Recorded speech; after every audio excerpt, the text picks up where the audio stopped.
Providence, a late October night, when the fog rolled in off the bay and swallowed the row of warehouses down by the harbor. On Mercy Street there stood a house nobody wanted, and there lived a woman this whole city walked past every single day without ever once seeing her. Tonight's story is about how the two of them saved each other. In the chandelier-lit ballrooms of Providence society, they called Della Sparrow the orphan girl the Vance Foundation took in. They said she lived off other people's kindness. They said she mopped barroom floors at 3 a.m, and that a girl like that would go her whole life without a single thing to call her own. But there was something nobody knew. Not even the uncle who handed her that abandoned house as a gift and smiled for the newspaper photographers while he did it. Beneath the cellar floorboards of number 14 Mercy Street sat a tin box that had lain untouched for 60 years. Inside it was something that would cost one very powerful man in that city everything he had, the day it was opened. And it was the same thing his own younger brother had died for, though even now, he still didn't know it.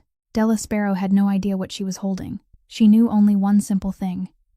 If she didn't finish clearing out that cellar before winter came, she would lose the last place left in the world she could go home to.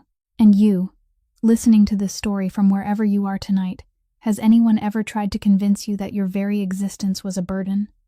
This is Della's story, and it's about how rejection, when you face it with your own 2 hands, can turn into roots.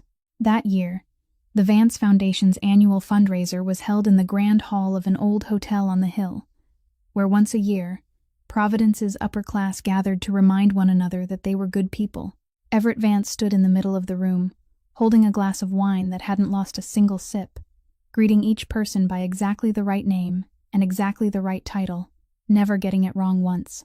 He had the memory of a bookkeeper and the warmth of a man who knew precisely what warmth was worth. Whenever someone asked about the young woman standing half a step behind him, Everett would turn, smile, and introduce her with exactly one sentence. My niece. She works in the service industry. Then he would move on to another subject before the other person had a chance to ask anything more. Della had heard that sentence so many times that she could predict even the pause between its 2 halves. The service industry. Those 3 words could mean hotel management, restaurant operations, or anything else a woman in a black dress standing in this room was allowed to do. They simply never meant the woman holding a rag and mopping the floor of a bar at 3 a.m. Everett wasn't lying. He merely let other people lie for him, and that was the thing he had done best in his life. Della understood that he did it deliberately. She'd understood it from the first year, and 8 years later, that knowledge no longer hurt her. It simply lay there, quiet and unmoving, like a pebble in a shoe that a person had grown so accustomed to that she no longer remembered to take it out. Her table was the farthest one from the center, pressed against the wall beside the door leading into the kitchen. They seated her with 2 guests who had arrived late and a young woman who worked for the foundation's smallest donor. No one at the table asked what she did for a living, and Della was grateful for that. Throughout the meal, she spoke fewer than 20 sentences, most of them some variation of thank you. When dessert was served, and the laughter in the room had grown loud enough that no one noticed the table against the wall, she stood, gathered all the plates from the table into a neat stack, slipped several forks between them, the way people did when they had too many things to carry at once, and walked through the door into the kitchen. A young server looked at her, seemed about to say something, then thought better of it. She set the stack of plates into the sink, turned on the water, and for about 30 seconds stood there amid the clatter of dishes and the heat rising from the dishwasher, and she could breathe. It was the only place in that building where she could breathe. She'd tried explaining that to herself many times, and had never managed to find the words. Maybe it was because in the kitchen, people needed her. Out there, people only needed her to be present, so she could prove something about someone else. Everett met her in the hallway when she came out. He didn't ask what she'd been doing in the kitchen. He simply handed her a sheet of paper folded in half, the kind printed with the foundation's letterhead, and said he'd added up her expenses for the month for her. Della opened it. There were neat handwritten lines in his careful script, 1 item per line: food, utilities divided by household member, the cost of using the room at the back of the house, her share of the common insurance expenses. The final column was the amount she would give him on the 5th of the month, exactly as she had for the past 8 years. He always had her sign at the bottom of the page. He said he did it so everything would be clear, so that no one could ever say the Vance family had taken advantage of her. Della picked up the pen and signed, just as she had nearly 100 times before. What made this different from ordinary exploitation was that it was completely legitimate. No one raised their voice. No one was threatened. There were only numbers added correctly, lines written beautifully, and a willing signature at the bottom of the page. Cruelty, when reduced to accounting, looked exactly like order. Everett folded the paper, slipped it into the inside pocket of his vest, then rested one hand lightly on her shoulder. "Go home early. I have something I want to talk to you about tomorrow." Then he turned and went back into the ballroom, and Della heard him greeting someone by exactly the right name and exactly the right title. At 11 o'clock that night, she returned to the room at the back of the house, hung the black dress on a hook, and changed back into her own clothes. By 2 o'clock in the morning, she was standing outside the back door of the first bar on Wickenden Street, a key in her hand, and the city of Providence no longer saw her at all. The bar on Wickenden Street was always the worst one, because it closed later than the others, and because its customers were the kind of people who never looked down at their own feet. Della switched on the lights around the bar, pulled out the bucket of water, and started from the farthest corner as she did every night.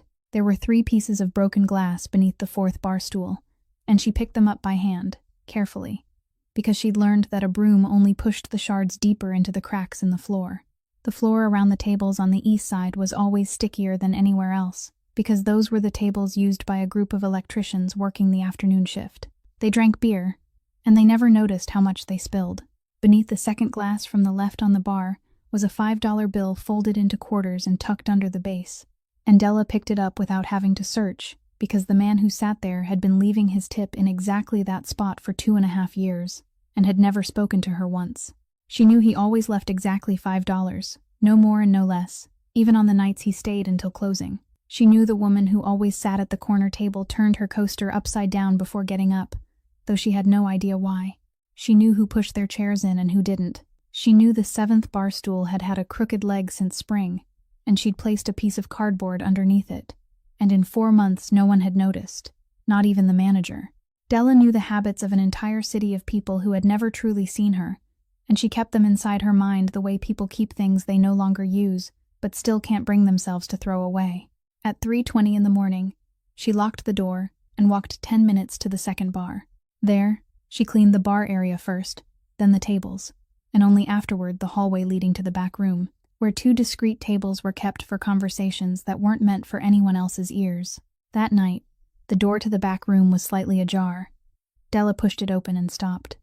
There was a man sitting inside. He sat with his back against the wall, choosing the chair that faced directly toward the door, alone. In front of him was a glass of liquor he hadn't touched, and from its color, Della knew it had been poured a long time ago, perhaps even before she arrived. He didn't look at her. He wasn't looking at anything at all.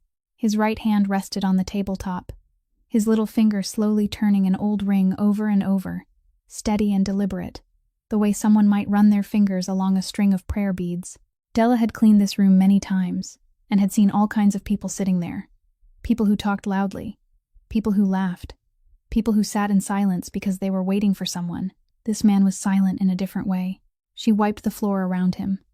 She pulled out the chair at the neighboring table and put it back. She emptied the dirty water, removed the trash bag, and wiped the empty table.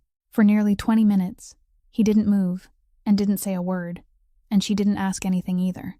She'd lived long enough on the edges of rooms like these to know that sometimes the kindest thing you could do for someone was to pretend they weren't there. When she finished, she turned off the hallway lights, leaving one small lamp on at the bar as required, and walked out. She had no idea that she'd just been the only person in the world to witness what had happened, and that it would take another 4 years before it would mean anything. The third bar was the easiest, near the harbor, and by the time she left, the sky had begun to take on the pale gray color of the hour just before dawn. Fog rolled in from the bay so thickly that she could barely make out the streetlights ahead. She walked home with both hands tucked into the pockets of her coat, and along the entire way she didn't encounter a single person. At 7 o'clock in the morning, just as she had lain down, her phone vibrated. Everett was calling. He asked whether she'd slept yet. Then, without waiting for an answer, told her to come to the main house before 11 in the morning and to wear something a little more presentable. "I have something I want to talk to you about. Something good." He said it in a cheerful, warm voice, with a slight rise at the end of the sentence, and Della recognized it immediately, because it was the voice he only used when there was someone else in the room listening. Della slept for 2 hours, then got up, put on the only coat she had left that still held its shape, and arrived at the main house at 10 minutes before 11. In the living room, there were already 2 people from a local newspaper and a cameraman, along with the woman in charge of the foundation's media relations, moving several chairs around so they could get Everett's grandfather's portrait into the frame. Everett came out at exactly 11, shook each person's hand, and began to speak. He said that for 3 generations, the Vance family had believed that wealth only had meaning when it found its way back to the people who needed it. He said that some properties had a value greater than their market price, and that a home belonging to a young person trying desperately to hold her life together was worth more than a home held in the name of a charitable foundation. Then, he called her name. Della stepped forward, stood beside him, and Everett placed one hand on her shoulder. That hand remained there for exactly 3 seconds, long enough for 3 camera shutters to click in succession, then lifted away before the final click had fully filled. The reporter asked her how she felt. Della said she was grateful. That was the only thing she said during the entire 20 minutes, and it was enough for her words to appear on page 3 of the newspaper the next day, beneath a photograph of a smiling man and a woman looking down. When the last person left and the door closed behind them, the atmosphere inside the house changed immediately, like a room that had just had its air conditioning switched off. Everett said nothing. He walked straight into his study, and Della followed because she knew she was expected to. He sat down behind the desk, opened his briefcase, and pushed a file across the desk toward her. Della picked it up. The first page was a copy of the ownership certificate for 14 Mercy Street. The second page was a map of the lot. On the third page, she slowed down as she read. The third page was a notice from the City Tax Authority, listing unpaid property taxes accumulated over many years, along with late penalties and additional code violation fees resulting from inspections in which the owner had failed to make the required corrections. At the bottom of the page, printed in bold, was the total amount due, $41,000. Della read the number 3 times. The 4th page explained the rest, stating that under city regulations, when ownership was transferred, all outstanding financial obligations transferred intact with the property, and the new owner had 9 months from the date of registration to complete payment or establish an approved installment plan. If that deadline passed, the city would proceed with foreclosure and auction. She set the file down. For some reason, she couldn't explain. The image that came into her mind was Everett's hand resting on her shoulder at 11 that morning, and she counted again. 1, 2, 3. Everett remained seated behind the desk, his hands folded together, watching her read from beginning to end without interrupting her even once. That was what Della would remember about him forever, that he never hid anything. He only arranged the order in which people were allowed to know it. He waited until she had finished reading completely before speaking, his voice calm, without the slightest trace of malice that could be named or pointed to. "Do you think I'm giving you a gift?" He didn't ask because he wanted an answer. He didn't wait for one either. He folded the remaining papers back into his briefcase, closed the lock, and stood. Before leaving the room, he added that a truck would come for her belongings Saturday morning, and that he'd told them to leave the key beneath the flower pot on the front porch because the house hadn't been occupied for a long time and the lock needed to be dealt with. Then he left. Della remained in the study for a while longer, not reading anything else, simply staring at the gray file folder. At the doorway, she ran into Bree.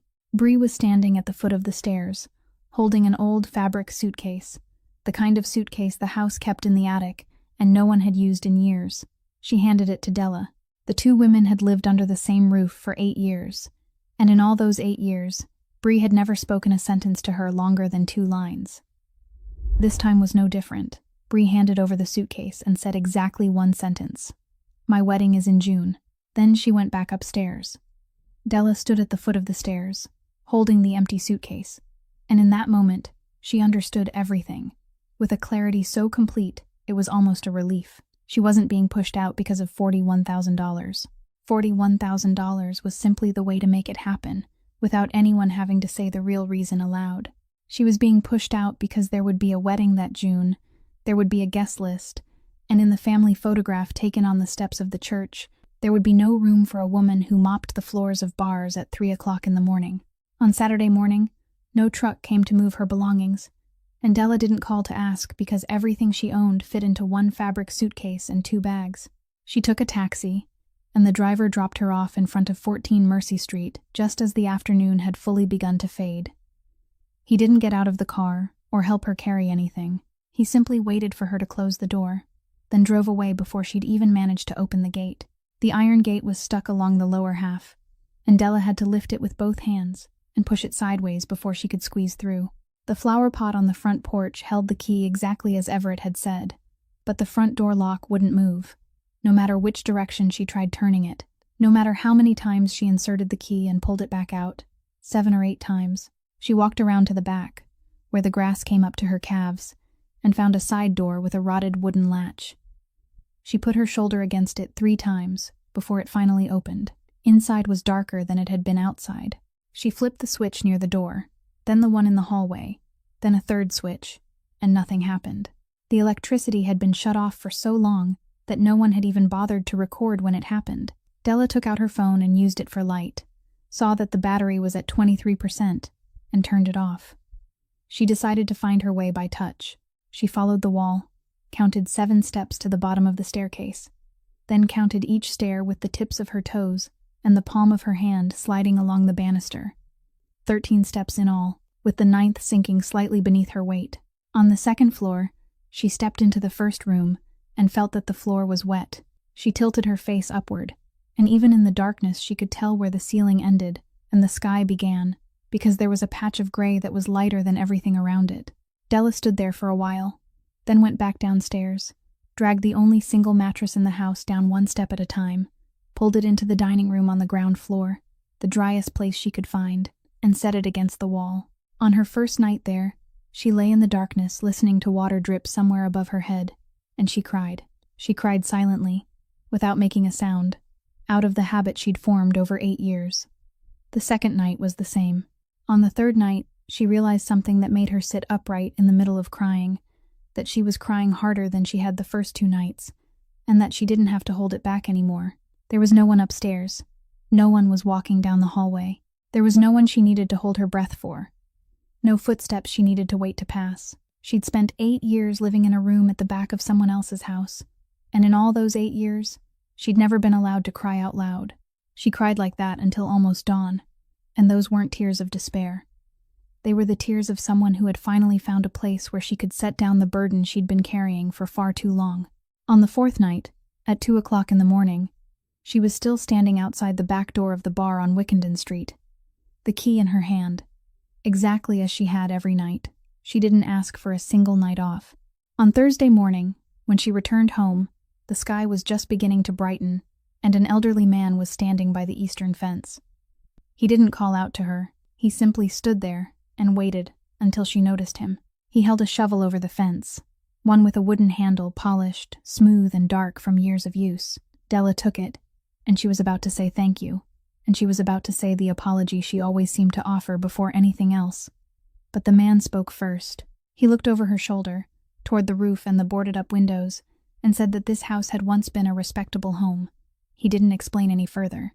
He didn't ask who she was, where she had come from, or why a young woman was living alone in a house the entire neighborhood had long since stopped noticing. He simply gave one nod, then turned and walked back, slowly, with one hand resting on his hip. Della stood at the gate holding the shovel, and it was only much later that she understood that what he'd said hadn't been a word of comfort. It had been a reminder. Della made herself a schedule, and clung to it the way a person clings to a rope in the dark.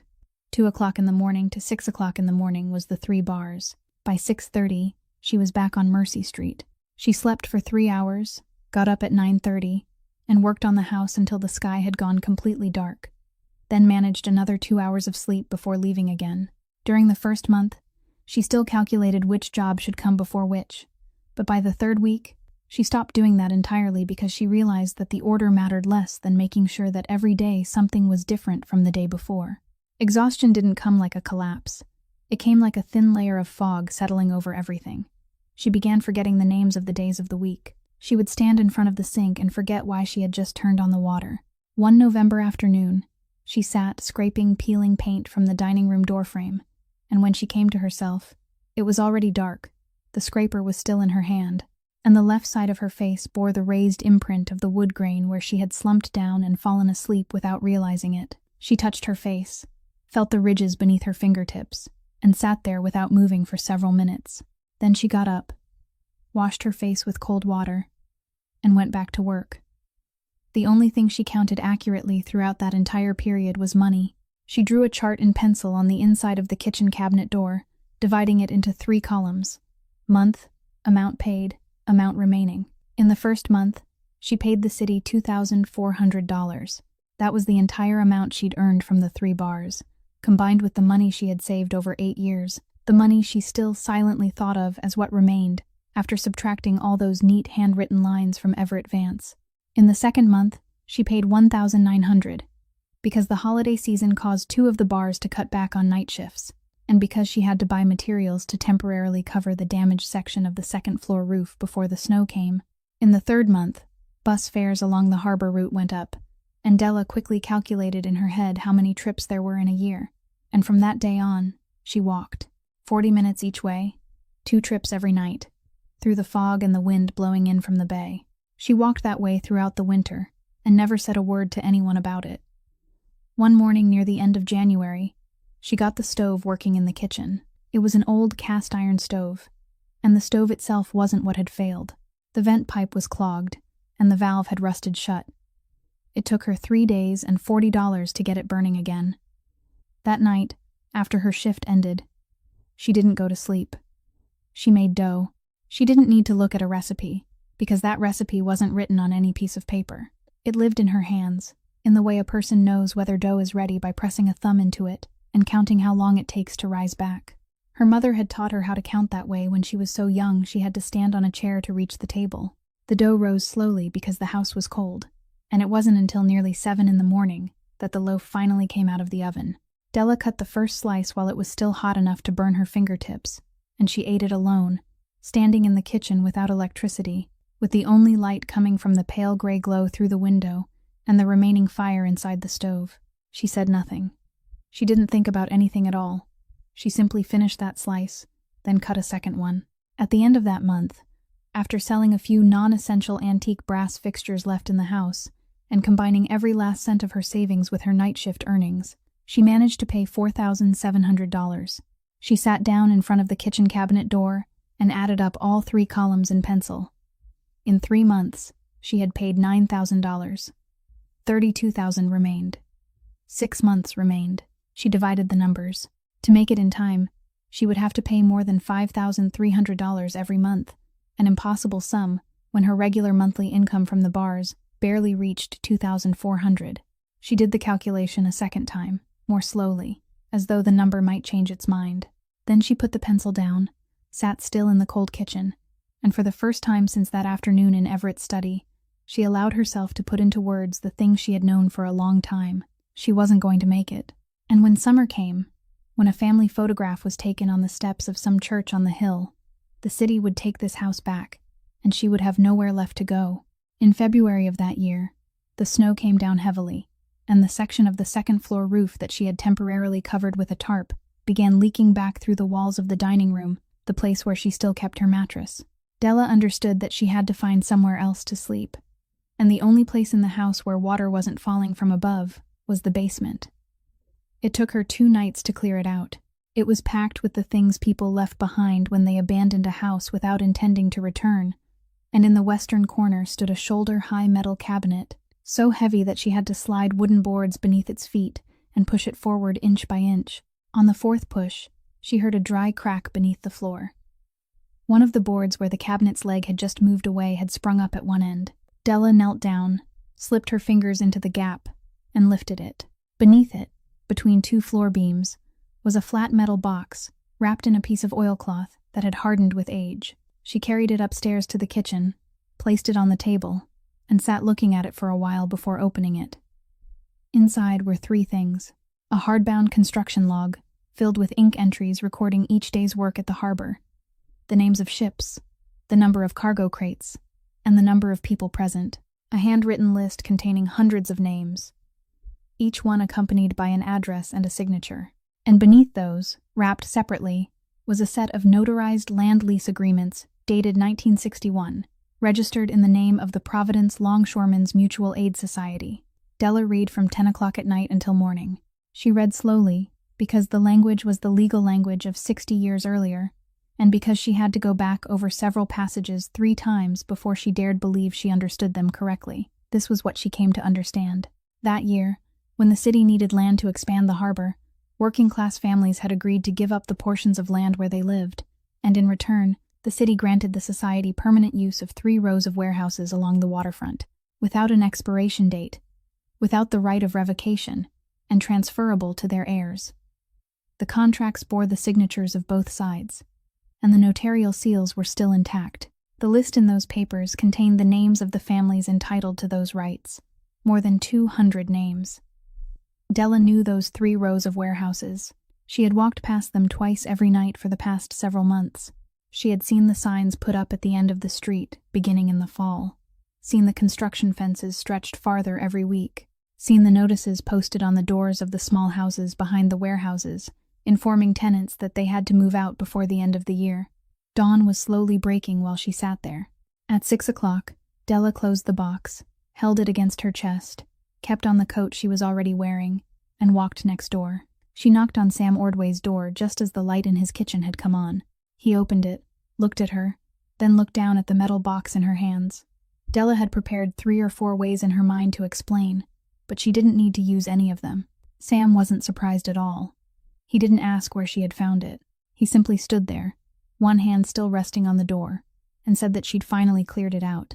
Then he stepped back, opened the door wider, and told her to come in for a cup of coffee because this was going to take a while. His father had been the last secretary of the Providence Longshoremen's Mutual Aid Society, the man who had closed the office the year the society dissolved and had signed the final record.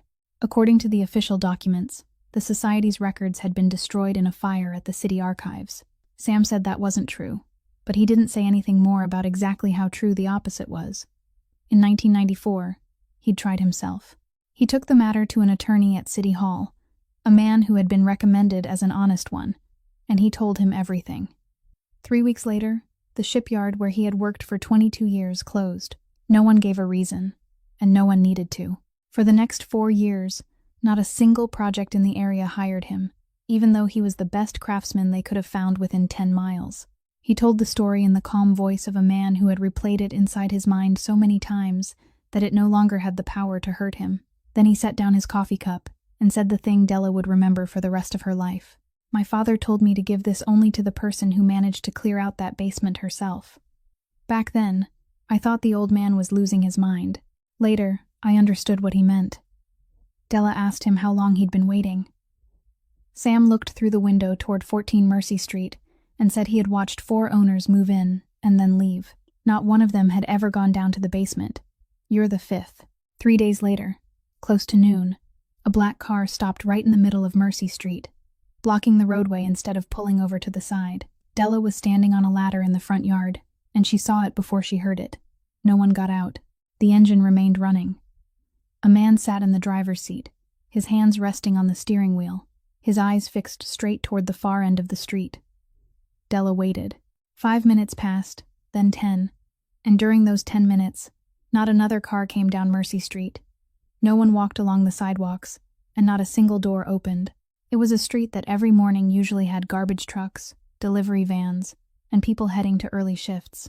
Della stood on the ladder with the hammer still in her hand, and she realized something very simple that she had never known could happen in real life, that the entire street had just been informed that for the next 20 minutes, no one was supposed to come through here. Then the rear door of the car opened. The man who stepped out was tall, with closely cropped black hair, dressed in a dark coat, and he walked toward her gate with the manner of someone who had never had to hurry in his life. He stopped at the gate without opening it or calling out. He looked at her, and for a few seconds, Della could see something clearly happening across his face.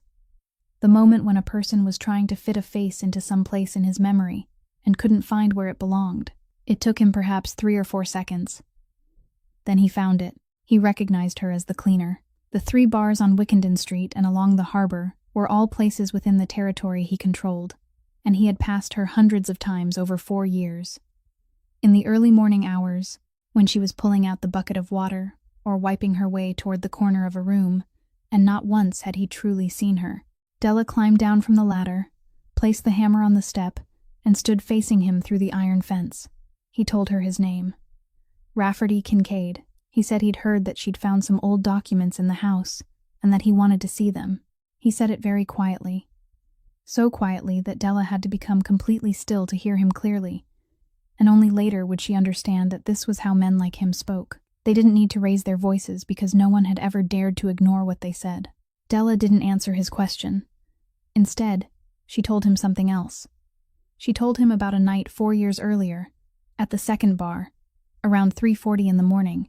She said she'd pushed open the back room door and found him sitting there, his back against the wall, having chosen the chair that faced directly toward the door, alone.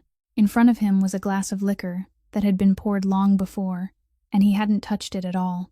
She said she'd cleaned the floor around him, pulled out the chair and put it back, removed the trash bag, wiped the neighboring table, and during those nearly 20 minutes, he hadn't moved.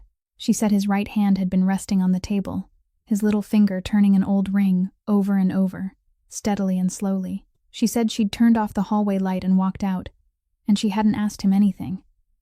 Rafferty Kincaid stood perfectly still. He didn't ask which night, and he didn't ask whether she was sure. He knew exactly which night it had been.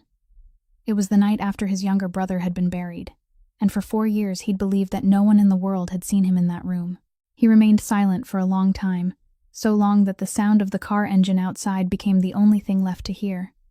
Then he said, his voice even lower than before, that he knew her. Della shook her head.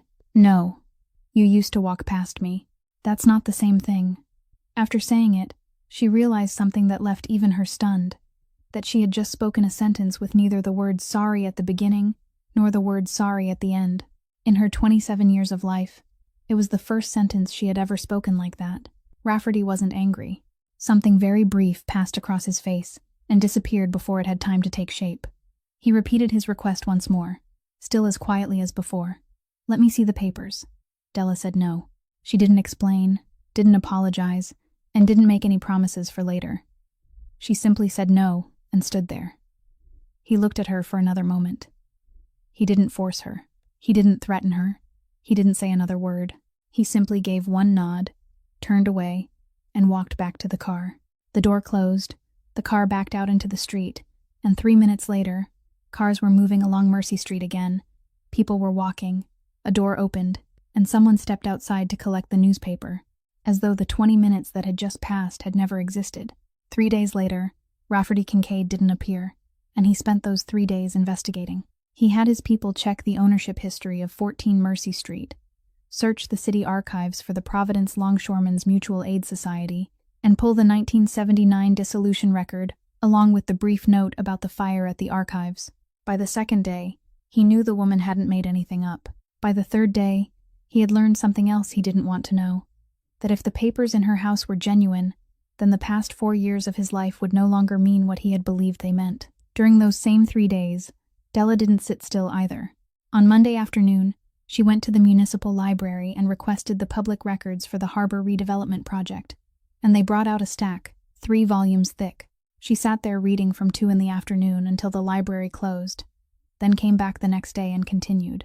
She didn't know the law, and she didn't know how to read a capital structure chart, but she knew how to do one thing very few people were willing to do, which was read everything to the end.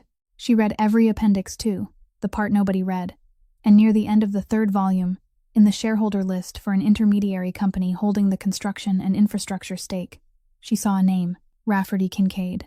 She asked them to photocopy that exact page, paid 40 cents, folded the paper in half, and took it home. He came back Wednesday afternoon. This time there was no car blocking the street, only one parked neatly at the end of the block, and he walked the rest of the way. Della opened the gate for him. She led him into the kitchen, the only room in the house with a table and 2 chairs, and before he could say a word, she placed the folded paper on the table and pushed it toward him. Rafferty opened it. He stared at it for a long time, much longer than it should have taken to read a single name. In his life, many people had placed documents in front of him, but every one of them had come with something behind them, an organization, another name larger than theirs, money, or a threat wrapped neatly enough to sound polite. This woman had nothing. She stood there in a kitchen without electricity, dust from paint still clinging to her hands, and all she had was a 40-cent photocopy. Rafferty sat down. He folded the paper again, placed it on the table, and began to speak. He told her that 4 years earlier, he had started putting together an arrangement with Halloran Group, the corporation behind the entire harbor redevelopment project. His part in the agreement was very clear, he told her. He would guarantee that the longshore unions wouldn't strike, wouldn't sue, and wouldn't delay the project by a single day, and in return, he would receive 30% of the project's equity. He said that 30% wasn't the most important part. The most important thing was that the agreement was the only path he had found to move everything he owned across to the other side, toward things that had invoices, taxes, corporate records, toward the side of the world a man in his position almost never had a way to enter. 4 years he'd spent doing it, step by step, person by person, signature by signature. Then he explained the rest, more slowly. If the 1961 land agreements in that house were genuine, then those 3 rows of waterfront warehouses didn't belong to the city to sell, and they didn't belong to Halloran to build upon. The project would stop. The loans would be called in. The intermediary company with his name on its shareholder list would have nothing left to hold. And the path he'd spent 4 years building would close, perhaps forever. Della asked him why he had come here then. Rafferty didn't answer immediately. He said he didn't know yet. He said he had come to see with his own eyes who was holding those documents. Then he stood, and before he reached the door, Della asked him one more question. She asked whether he intended to take the papers from her. He stopped. He said no. She asked what guarantee she had for his word. Rafferty Kincaid turned back to look at her and said the sentence that, long after everything was over, Della would still hear clearly, every word of it, inside her mind. I don't make promises. People who make promises are afraid of having to explain themselves. I either do something or I don't. Then he left. He didn't tell her he would protect her. He didn't tell her he would stand with her. He said nothing about what the 2 of them would do next. And Della stood in the kitchen watching him until he disappeared beyond the fence, her hand still resting on the 40-cent photocopy. And for the first time since she had moved to Mercy Street, she felt afraid in a way that was completely different from the fear of losing her home. 4 days later, a small truck pulled up in front of 14 Mercy Street, and a roofer stepped out, saying he'd been hired to repair the western section of the roof and that he'd already been paid in full. Della asked who had hired him. He said he hadn't been told, and from the way he said it, Della understood that he knew perfectly well. He worked for 2.5 days, replacing all the rotten boards, re-roofing the section, and before he left, he even checked the gutters, though no one had asked him to. A week later, a woman came and knocked on the door, introduced herself as an attorney specializing in land use rights, handed Della her business card, and said she'd been asked to review some documents, with her fees already paid for 3 months. She sat at the kitchen table for 4 hours with the 1961 agreements, and when she finally stood, she told Della that in 20 years of practicing law, she had never seen a set of documents that clean. Then it was the stove's turn. It arrived by truck one Tuesday morning, an old refurbished commercial oven, repainted, with all the seals and the ignition system replaced, the kind of oven a small bakery could run for 10 years without breaking down. 2 men carried it into the kitchen, leveled the feet, connected the pipe, and left. There was no note, no card, no signature attached to it. Della stood looking at it for about half an hour. Then she called a moving company, paid $45 for the service, and told them to return it to the address listed on the delivery slip. 3 days later, the oven came back. The same 2 men, placed in exactly the same spot, with no words attached to it. That afternoon Rafferty came by. He didn't mention the oven, and didn't ask why she had returned it. He simply sat down at the kitchen table as he always did. Della took out a sheet of graph paper she'd written on the night before. On it was the market price she had found for a refurbished commercial oven, divided evenly over 36 months, with 1 payment listed for each month, and the date she would make it. At the bottom was her signature. She pushed the paper across the table, and told him she would accept the oven under those terms, and if he didn't agree, she would call the truck again. Rafferty read the entire page. He didn't smile, object, or tell her none of this was necessary. He picked up the paper, folded it in half, then folded it in half again, and slipped it into the inside breast pocket of his coat.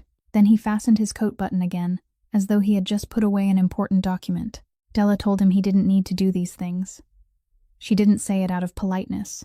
She said it because she had heard enough about him to understand that everything he sent to this house was cutting into him as well. that the roofer, the attorney, the oven, all of it was helping her preserve the very thing that could destroy 4 years of his life.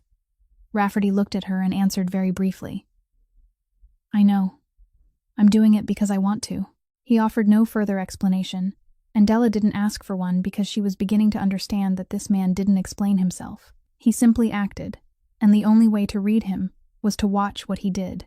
At the end of that month, there was one long, rainy afternoon. He arrived close to 4 o'clock without warning, and Della was sitting at the kitchen table sewing a torn seam along the edge of the apron she still wore whenever she worked around the house. She told him to sit, that she'd finished the stitching. He pulled out a chair, sat down, placed both hands on the table, and said nothing. Della finished the first seam, then moved on to the second. Rain tapped against the newly repaired roof, and it was the first time in that house there had ever been the sound of rain without the accompanying sound of water dripping onto the floor. He sat there like that for 40 minutes. He didn't ask whether she was all right. He didn't say that everything would work out. He didn't offer advice.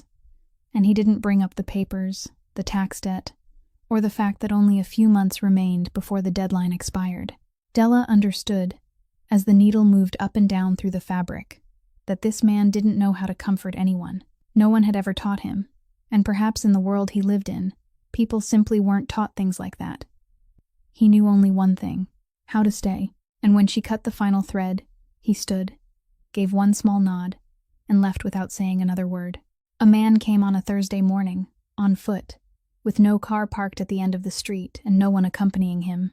He was in his 50s, dressed neatly in the manner of someone who worked in consulting rather than real estate. And he knocked exactly 3 times, before stepping back 1 pace and waiting, maintaining precisely the distance that properly trained people kept. He apologized for arriving without an appointment, asked whether she was busy, complimented the newly repaired roof, and then got to the point. He said his client was interested in 14 Mercy Street and wanted to buy it. Della asked the price. He said $300,000, cash, to be transferred in full within 1 week of signing, with no bank appraisal, no new valuation required, and no contingencies. He gave the figure in the calm voice of a man rereading a line from a notebook, without emphasis and without waiting for a reaction. Della stood in the doorway, and inside her mind, entirely against her will, a calculation began running on its own. She was short $32,000. $300,000 meant $32,000 paid to the city the very next day, the debt gone, and enough money left for her to rent a decent place for years, enough to let her sleep properly, enough to keep her from walking 40 minutes through the fog each way, every night, for the rest of her life. She was 27 years old and had never held more than $4,000 at one time. She stood perfectly still for a long while. Then she asked about the conditions. The man said there was only one condition, and he stated it in the gentlest voice he had used during the entire conversation, that everything currently in the house would belong to the buyer. All the furnishings, all the belongings, all the papers, records, documents, and every item found anywhere on the property, regardless of what it was. The seller wouldn't be allowed to take anything except her personal effects. He said it was a standard clause for older properties, intended to prevent disputes later. Della looked at him. She asked who his client was. He smiled and said he wasn't permitted to disclose that at this stage, but assured her that it was a very serious party.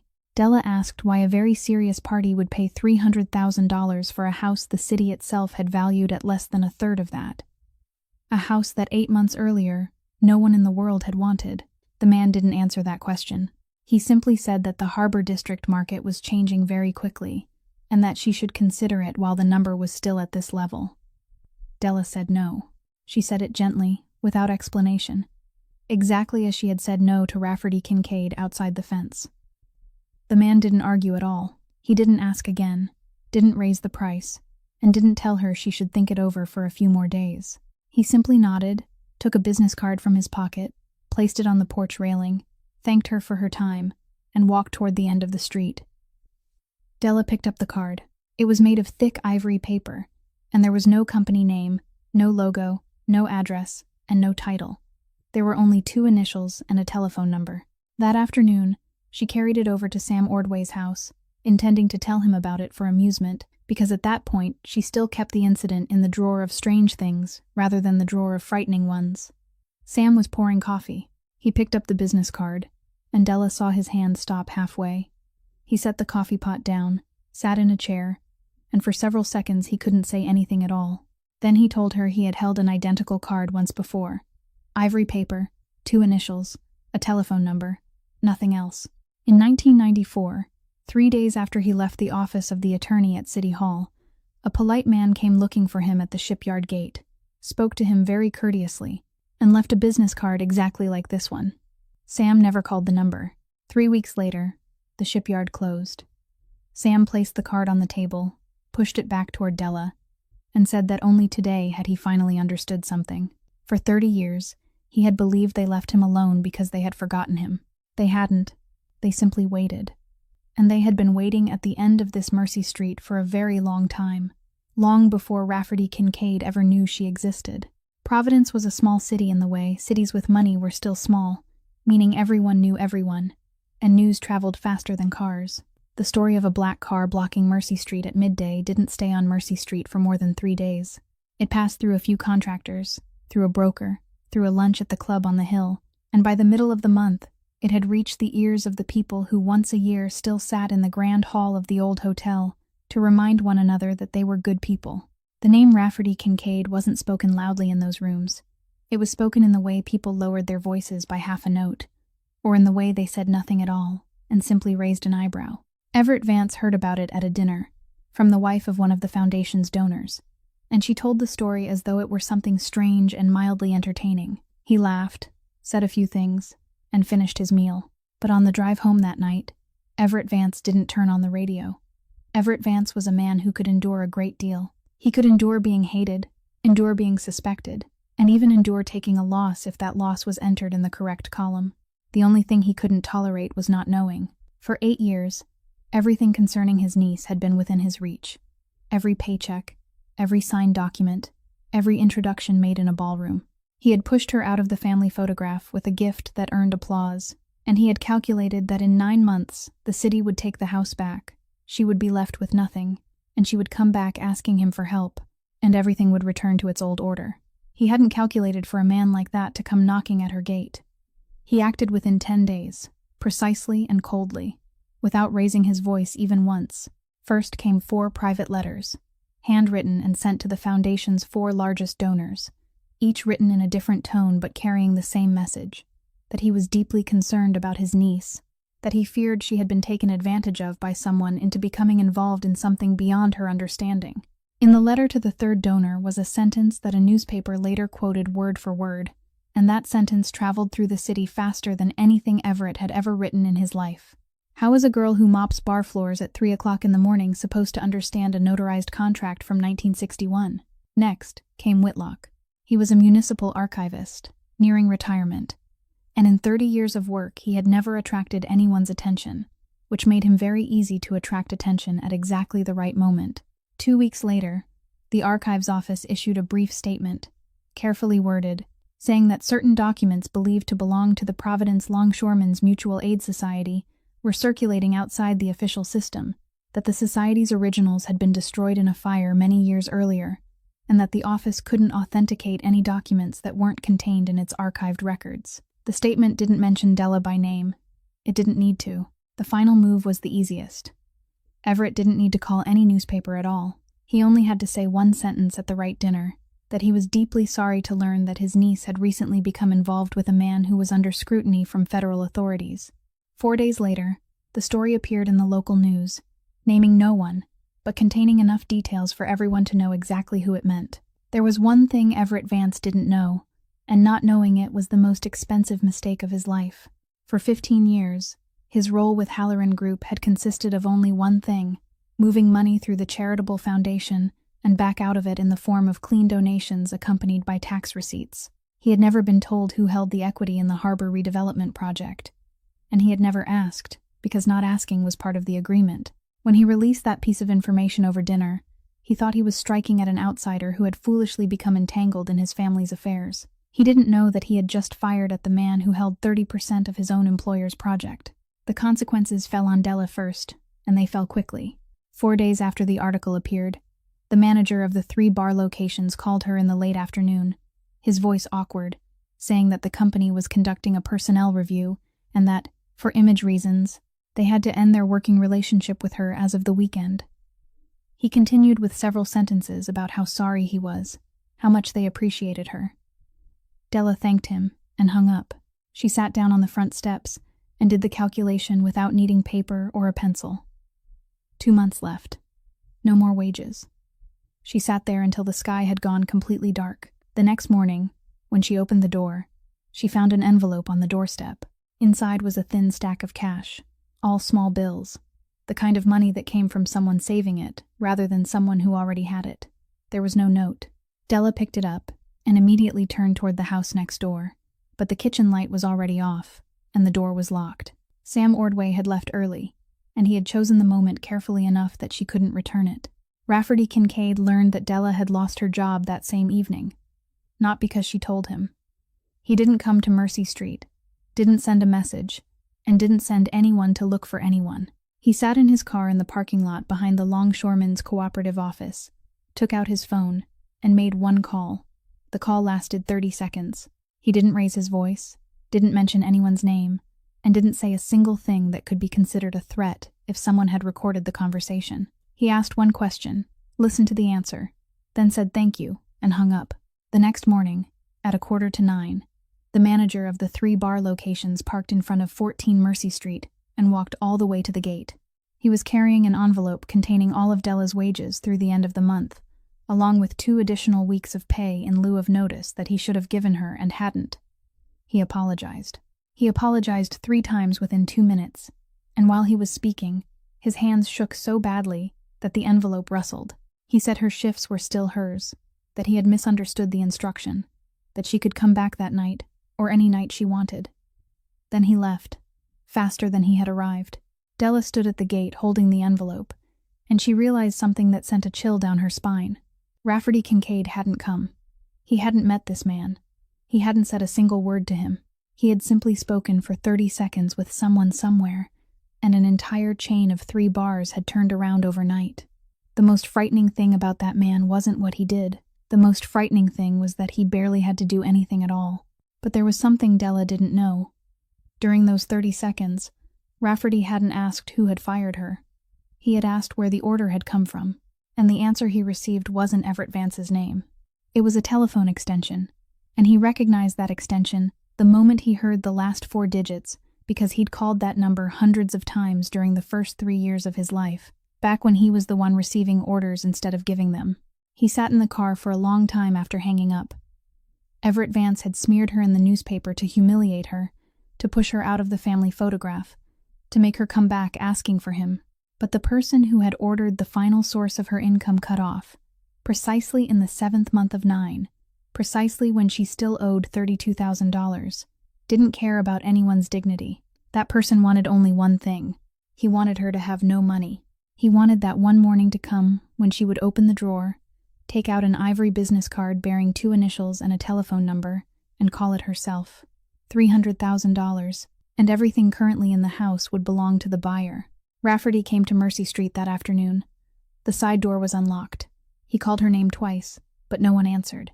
And then he heard something very faint coming from the basement. Della was sitting at the bottom of the stairs, surrounded by stacks of papers spread across the floor. The 1961 land agreements, the list of more than 200 names, the construction log, the statement from the archives office that she had printed out, and the newspaper clipping containing Everett's words quoted exactly, and she was crying. This was the first time she had cried since those first 3 nights in the house, and this time it wasn't like those nights. During those first 3 nights, she cried because she had finally found a place where she was allowed to cry. This time, she cried because she had done everything a person could do, and it still wasn't enough. Rafferty didn't walk all the way down. He sat on the 3rd stair from the bottom, at eye level with her, his elbows resting on his knees. He said nothing. He didn't tell her to stop crying. He didn't say he would take care of it, that there was another way, that somehow everything would work out. He sat there for 40 minutes in the dark basement, where there wasn't a single electric light, the only illumination coming through a small window near the ceiling, and he let her cry until she had nothing left. When the sobbing finally stopped and Della was only sitting there breathing, he spoke, and he said exactly one sentence. "Tell me the name of the person who did this to you. Just the name." He said it very quietly, evenly, without the slightest trace of anger in his voice. And that was precisely what made it frightening. Della looked up at him. She knew all she had to do was open her mouth. She knew the name was already resting on the tip of her tongue, and she knew that if she said it, something would happen to the man who had signed those neat lines for 8 years by tomorrow morning, and she would never have to hear his name again. She sat there for a long time. Then she said, "I'm not telling you, because I know what you'll do." Rafferty Kincaid looked at her and didn't answer. For 4 years, he had sat in rooms filled with people who were willing to give up any name in exchange for their own safety. This was the first time in his life he had met someone with every reason to speak who still kept her mouth shut. And she wasn't keeping silent to protect the other man. She was keeping silent to protect him.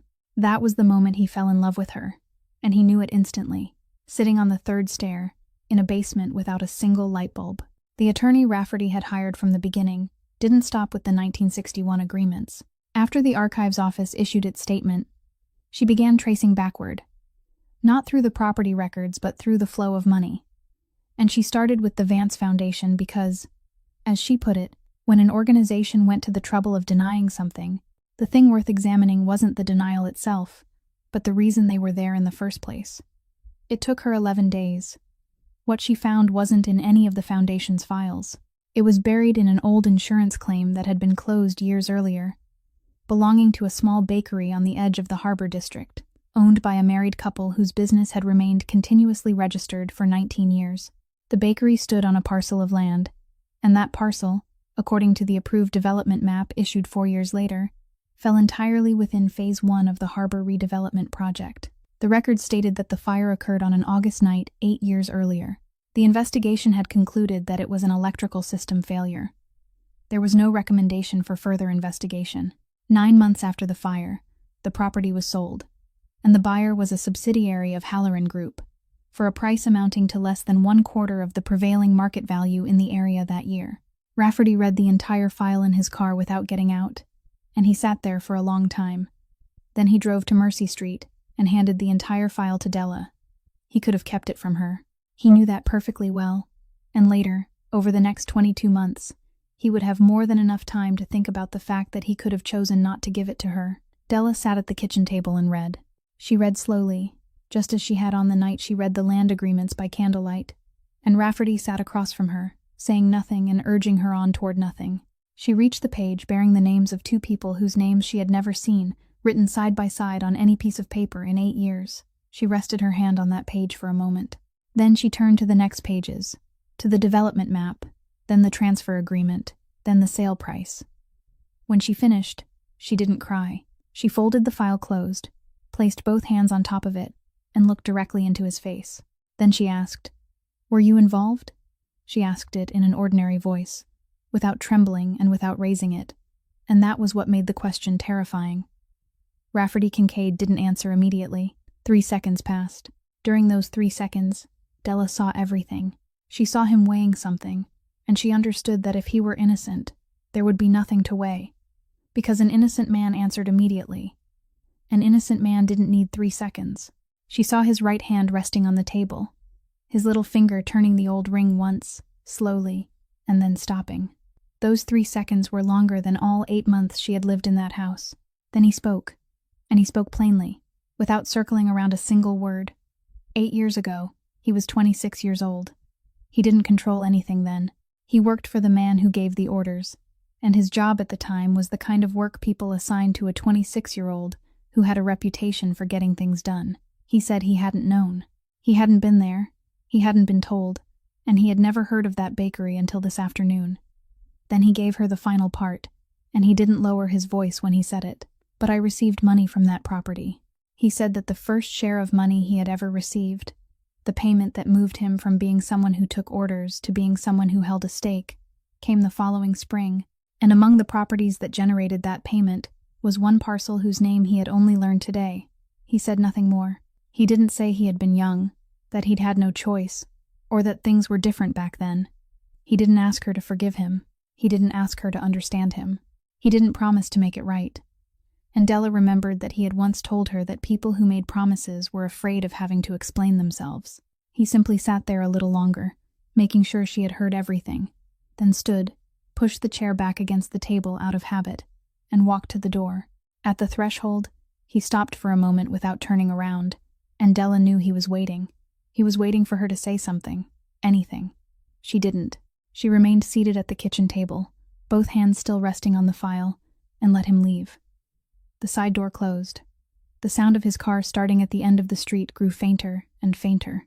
Della stayed there until the sky had gone completely dark, and throughout all that time, she thought about only one thing, that he could have burned those documents and she would never have known, that no one in the world had forced him to drive to Mercy Street that afternoon, and that the man who had done so had placed in her own hands the one thing that would make it impossible for her ever to look at him the same way again. 10 days passed, and Rafferty Kincaid didn't come. There was no car parked at the end of the street. No one knocked on the door, and nothing arrived by truck. Della went back to the night shifts at the 3 bars because she needed every dollar, and during the day she did the only thing left for her to do, which was read. She read everything again from the beginning. Not the land agreements, but the construction log. The thing she had considered the least valuable item in the metal box, until then. The log followed the old format, 1 day per page, and toward the end there were several blank pages that had later been used as a visitor record, dates, names, and a brief note beside each one. The final entries stopped in 1979, but on the page near the very end, separated from everything else, there was a line written in a modern ballpoint pen, blue ink, with quick slanting handwriting. It gave a date from 4 years earlier, a name, and beside it, 3 words. Asked about the property. Della carried the log over to Sam Ordway's house that same morning. He picked it up, put on his glasses, looked at the line, and sat down before he could say anything. He remembered. He remembered very clearly. A young man, about 24 years old, had come to Mercy Street that spring, walking, alone, and had stood at that very fence, asking him about the history of 14 Mercy Street, about the Providence Longshoremen's Mutual Aid Society, about whether it was true that the society's records had all burned. Sam said the young man asked the right questions, so right that it made him cautious, and he didn't tell him much. The young man asked for permission to go inside the house, but at the time it was locked, and no one had a key. He thanked Sam, wrote his name in the log Sam had lent him, and said he'd come back the following week. He never came back. Sam said he waited for about 2 months and then stopped, and assumed it was just another curious young man who had given up like the others. Della looked at the name in the log. Then she went home, picked up her phone, and called.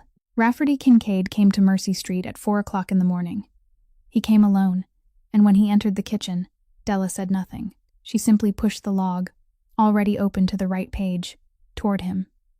He bent down and looked. He stared at that line for a long time, longer even than when he'd looked at the 40-cent photocopy, so long that Della began to hear the clock ticking in the kitchen. His right hand rested on the edge of the table and didn't move. It was his younger brother's handwriting. He recognized it the way a person recognizes the voice of someone who has died when he happens to hear an old recording, recognizing it before he has even had time to think. For 4 years, he had believed one thing, and he had built everything he did afterward on that belief. He believed his brother had died because of a territorial dispute between 2 sides in the northern part of the city. An accident, a matter of being in the wrong place at the wrong time. He had spent a year dealing with that dispute in his own way, and he had believed he had finished it. Now, in the powerless kitchen of a woman who mopped bar floors, he saw his brother's name written in blue ink in a log dating back to 1961, and everything rearranged itself into the right place. His brother had found the record of the fire 8 years before he did. He had traced it back to this house. He had meant to bring it into the light, and he had had no one to go with him, and he had been 24 years old. Rafferty said one sentence, very quietly. "My brother died because of what you're holding in your hands. I didn't know that until tonight." He said nothing else for a long while.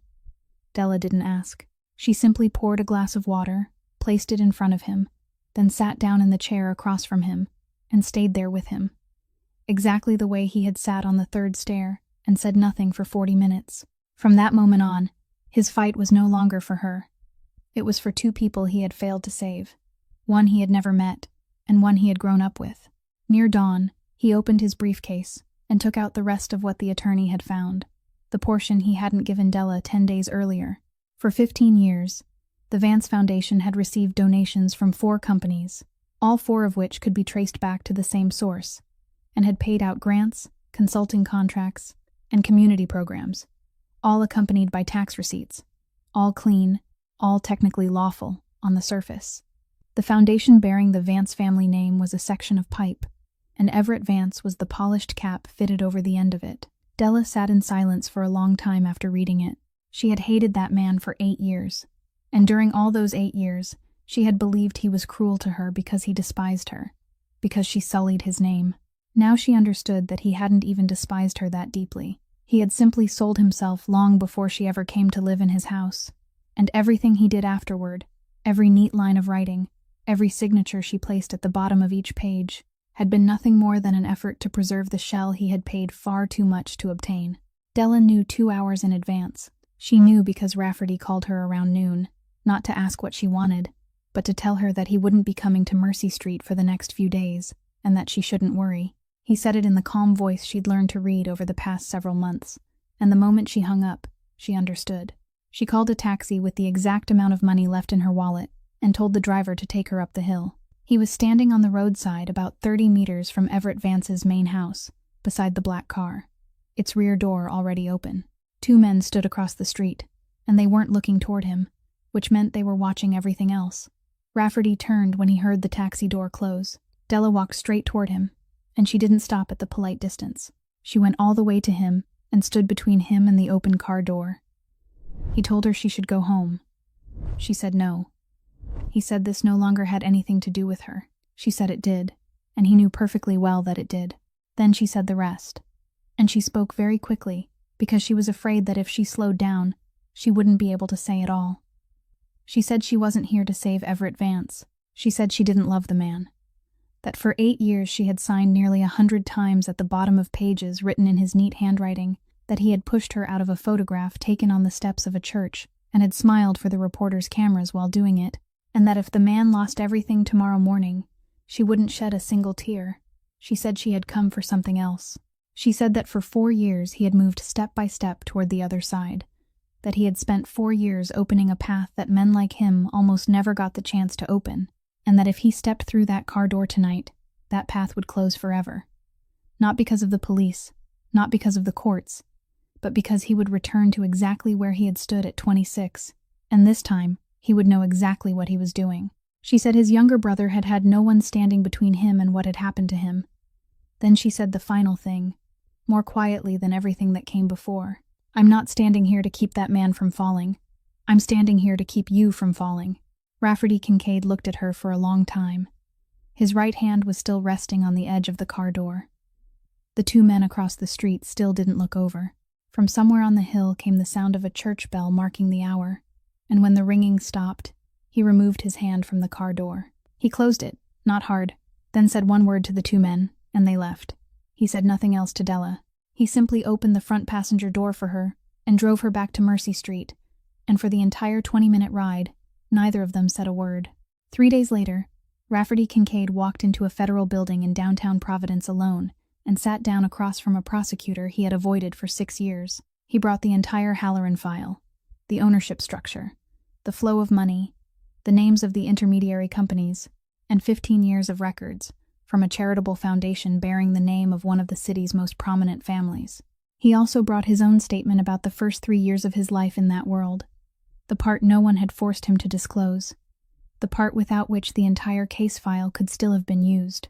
The prosecutor asked him what he wanted. He gave one condition, and it wasn't for himself. He demanded that Della Sparrow's name appear nowhere in any public document, not in the indictment, not on the witness list, not in anything the press could obtain. He said she had paid enough already. The final agreement was signed 7 weeks later. He received 22 months in prison to be served. The entirety of his stake in the harbor redevelopment project was seized, along with other assets he didn't contest by a single line. After his release, he would serve 5 years under supervision. He had spent 4 years opening a path, and in the end, he crossed to the other side by allowing himself to be handcuffed.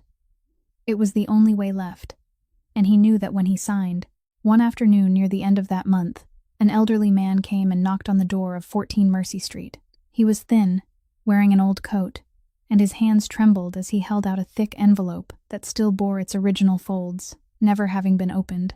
Della recognized him from the small photograph printed with the Municipal Archives office statement. Whitlock placed the envelope on the porch railing, exactly where the polite man had once placed the ivory business card. He didn't apologize, didn't explain, and didn't say a word about the statement he had signed. He only said one sentence. "I have a granddaughter who lives in warehouse row number 2. Then he turned and walked away, and Della stood on the porch watching him go. And she understood something she would never forget for the rest of her life, that people don't gain leverage over one another through the thing they fear. They gain leverage through the thing they love.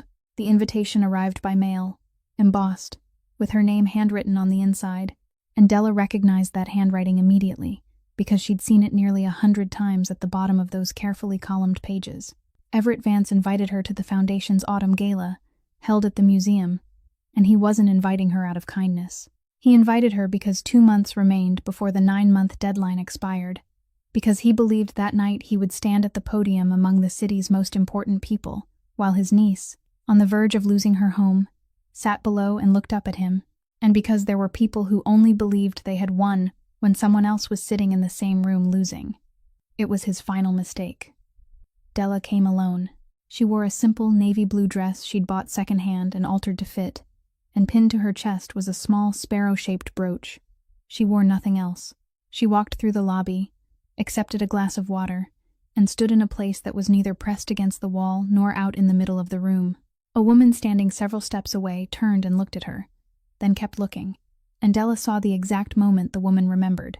She had once attended parties at a place where this woman cleaned floors before dawn, and perhaps she had once passed Della in some hallway without stopping. She didn't say a word. She turned away and moved somewhere else, and in that simple act of turning away was everything that needed to be known about that room. Rafferty Kincaid stood at the far end of the room, near the door, holding nothing in his hands. He had come because this was one of the last nights he was still free to move about before the date he had to surrender himself. And he had come to see her standing in that room. He didn't speak to a single person throughout the entire evening. Everett stepped onto the podium shortly before 9 o'clock.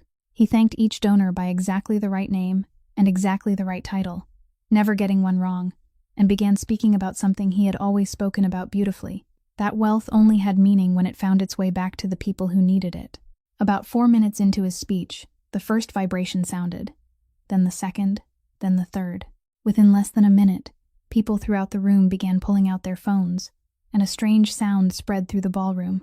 Not voices, but the rustle of fabric and the sound of people drawing breath. A news outlet had just published a report about a search warrant being executed that morning at Halloran Group headquarters, and the article named the Vance Foundation and 15 years of records. The applause that should have come at the end of Everett's sentence never arrived. He stood on the podium, one hand still resting on its surface, looking down at a room where everyone was looking down at the screens in their hands. He didn't leave the podium. Perhaps he didn't know where to go. Della set her glass of water down and walked toward the front. She moved slowly, neither faster nor slower than she normally would, and people instinctively shifted aside to let her pass, the way people move when they still don't understand what is happening. She stopped directly beneath the podium, looked up at him, and spoke. She didn't raise her voice, but the room was so silent by then that she didn't need to. "You gave me that house to get rid of me. It gave me back to myself." Everett Vance opened his mouth. In 8 years, he had never once been without an answer. He had an answer ready for every situation, and a voice suited to every room. This time, he had nothing. He stood there for several seconds, then left the podium, went down the side stairs, and walked straight out the door. Bree followed her father, her face burning red, and she didn't look back even once. No one applauded, no one said anything, and it was a long time before the sound of voices returned to the room. Della turned around. Rafferty was still standing in the same place near the door. As she passed him, he reached out and took her hand, very quickly, low at his side, outside the view of everyone in that room. He said nothing. Neither did she. It was the first time the two of them had touched, and it lasted about 3 seconds. Exactly the same number of seconds he had remained silent in that kitchen that day. 3 days later, Della Sparrow arrived at the city tax office when it opened, and paid the final portion of the $41,000. She paid it with the severance compensation the manager of the bar chain had brought all the way to her gate, with the wages from the nights she returned to work afterward, with the proceeds from selling a few antique items left in the house alongside the leftover repair materials, and with the last coins she had scraped together from the tin box where she kept her tips. Not a single dollar of it belonged to Rafferty Kincaid. The clerk stamped the documents, printed the receipt, and passed it through the glass window, and Della carried the receipt outside, stood on the steps in the April morning, and read it 3 times. Then she folded it in half, slipped it into her coat pocket, and walked home to Mercy Street. 8 years later, 14 Mercy Street had a wooden sign hanging above the door, the name Sparrows painted on it by hand, and beneath it, in smaller letters, 4 words, open from 4 in the morning. Della chose that hour not to make a statement. 4 in the morning was the hour when, for so many years, she had been kneeling on the floor, scrubbing the farthest corner of a bar on Wickenden Street. And now it was still that same hour. She was still the same woman. The city was still asleep, but there was one difference. Now she opened the oven in her own bakery. The early shift workers from the harbor were the first customers every day, and they came in through the side door, the same door she had once had to shoulder 3 times before it opened 8 years earlier. The second floor wasn't used for selling anything. It contained 2 rooms, furnished with old tables and chairs, where 3 days a week an attorney came in and offered her time for free, helping families from the harbor district read their leases. And the person who had started that work was the same attorney who years earlier had sat for 4 hours at Della's kitchen table with the 1961 agreements. Over 8 years, more than 40 families had managed to keep their homes. 19 women had learned a trade in the kitchen downstairs, most of them women who had once worked night shifts or as kitchen helpers. And all of them were taught 2 things, how to bake and how to read a ledger, so they would never again have to sign their name at the bottom of a page they didn't understand. Rafferty Kincaid, 42 years old, had walked all the way through the life he had chosen. 22 months, then years of supervision, then the work he did now, running the Longshoremen's Cooperative at the harbor, an organization with books, audits, and a registered business name, the very thing he had spent 4 years trying to reach in another way 12 years earlier, and had failed to obtain. One morning, he came into the bakery and placed a sheet of paper on the counter, softened from being folded and unfolded too many times. It was the installment schedule for the oven that Della had written by hand 8 years earlier, divided over 36 months, with her signature at the bottom. She picked it up, looked at it, and laughed. It was the first time he had ever heard her laugh. They had 2 children. Maeve, 6 years old, liked to sit beside her mother in the basement, pointing at the lines of writing on the old papers and asking what each word meant, 1 word at a time, and Della answered every question without skipping a single word. Colm, 4 years old, ran down to the kitchen every morning asking his mother for a handful of dough to play with, and she always let him have it. Sam Ordway, 79 years old, still came by every morning. Still 1 loaf exactly, never more. He sat at the corner table near the window, and while Della baked, he told everyone in the bakery stories about the harbor long ago, about the ships, about the names on the list of more than 200 people that was now framed and hanging at the foot of the staircase. On the day of Maeve's 6th birthday, a short letter arrived at the bakery. Everett Vance, 66 years old, asked if he might stop by for a little while. Della read the letter twice, then replied that he could. She agreed not because she had forgotten, and not because she had forgiven him in the way people usually meant when they used that word with one another. She agreed because by then, she no longer needed to carry resentment in order to feel like a whole person. He came in the afternoon, alone, by taxi. He was thinner and much smaller than the man in her memory, the man who had once stood in the middle of a ballroom and greeted everyone by exactly the right name and exactly the right title. The 2 of them sat at opposite ends of the kitchen table. Outside the window, the 2 children ran around the backyard in the afternoon sunlight, their laughter drifting inside. Both adults looked out for a while, and neither of them said anything about the children. Then he spoke. "I hurt you." Della didn't take her eyes from the window. "You did, and I survived." They didn't embrace. There were no tears, no promises, no long conversation designed to make peace. There were simply 2 people from the same family, sitting at opposite ends of a kitchen table, finally saying aloud the thing that had remained silent for 8 years. Before he left, he placed a yellowed folder on the table. Inside was a copy of a land release document dated 8 years earlier, bearing the names of her late parents and a forged signature created by a subsidiary of Halloran Group, the very document used to clear the way for the development before the accidental electrical fire that destroyed their shop shattered their health. Everett had kept it for years as his final insurance policy against his former partners. Della looked at the papers, then looked out the window where her children were playing. She didn't seek vengeance, but she no longer carried the shadow of his secrets. The next morning, she handed the folder to the attorney on the second floor to be added to the ongoing federal restitution registry for the harbor victims, ensuring her parents' legal rights were finally restored to the public record. Then she went down to the basement, opened the old metal box, placed the certified receipt of their cleared family name at the very top, and closed the lid with a light heart. Sometimes life takes away everything we think is certain: a name, a place in the family, the promise of a safe future. Della was pushed away with a gift, and the whole city applauded the act, but she chose not to give up. She chose to work with her own hands on the very thing everyone had condemned as worthless, and she paid the final dollar with money she had earned herself. Della showed us that dignity doesn't depend on the place other people assign us, but on what we build when no one believes in us anymore. Rafferty showed us that a person can change the direction of an entire life simply because he saw someone refuse to fall, and that some debts in this world can only be repaid by choosing differently. And Sam Ordway taught us that some right things have to wait a very long time before their moment comes, and what matters is not throwing them away while you wait. If Della's story touched you, please leave a like, as a way of saying that you saw her, something the entire city failed to do for 8 years. Share this story with someone who needs to be reminded that being discarded by other people is never the final judgment of their worth. And don't forget to subscribe to our channel so that every day, more compelling stories can be brought to you. How do you feel about today's story? Was there a detail that made you think of yourself or someone you know? Leave a comment below, because we truly want to hear what you feel deep in your heart. May everyone watching this video always have good health, a joyful life, and peace each day. Thank you for listening all the way to the very end. Goodbye, and I'll see you in the next video.